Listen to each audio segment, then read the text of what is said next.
Scholastic Audio presents The Puppy Place, Trixie, by Ellen Miles.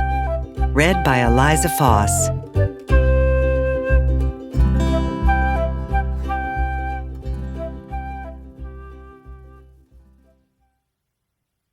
Queen Trixie, Lizzie said. Trixie looked totally regal and totally goofy, all at the same time.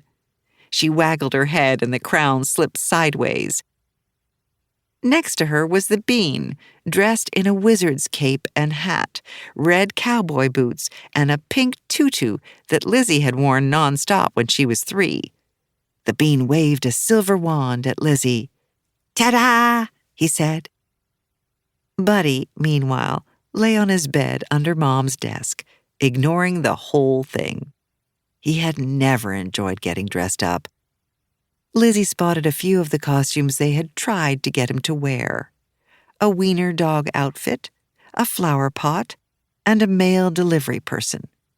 Buddy had refused to wear any of them for more than a minute.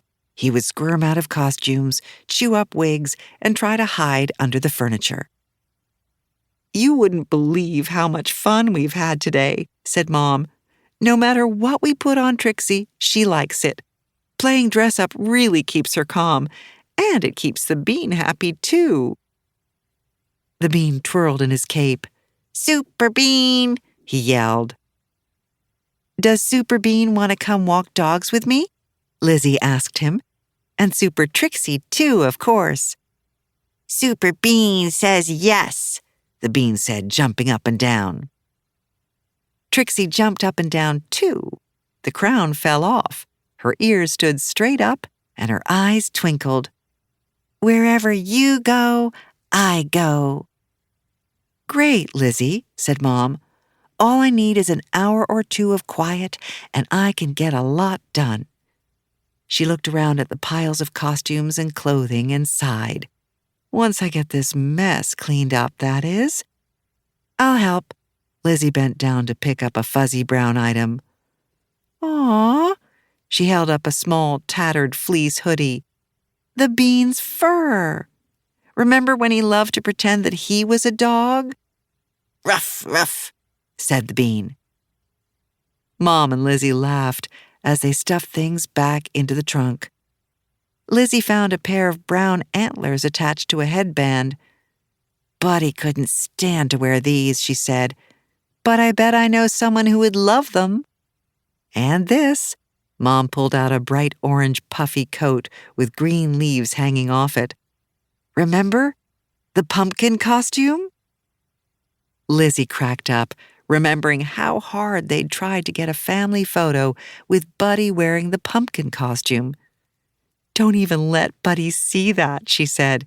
"He'll get all grumpy and try to tear it to bits." She held up a dog shirt made to look like a tuxedo and the top hat that went with it. "We tried everything with him, didn't we?" "We sure did. And now all these costumes are just sitting in the trunk," Mom said. "That's kind of a shame. They're all so adorable. Who can resist a puppy in costume?" Lizzie looked down at the tuxedo costume, then up at her mom. She felt that tingly feeling that meant she was about to have a good idea. Lizzie dropped the tuxedo sweater. "I'll finish cleaning up later. I have to call Ms. Dobbins," she said. Lizzie had a lot of good ideas, but now and then a really great one came along.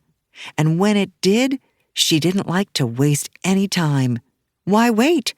She liked to move right on to making the great idea into a reality. Plus, there really wasn't any time to waste on this idea. She ran right downstairs and grabbed the phone to dial the number for Caring Paws, the animal shelter where Ms. Dobbins was the director. "I know that Halloween is right around the corner," she said all in a rush. Ms. Dobbins had barely had a chance to say hello. "But I know just how to help out with your overcrowding problem."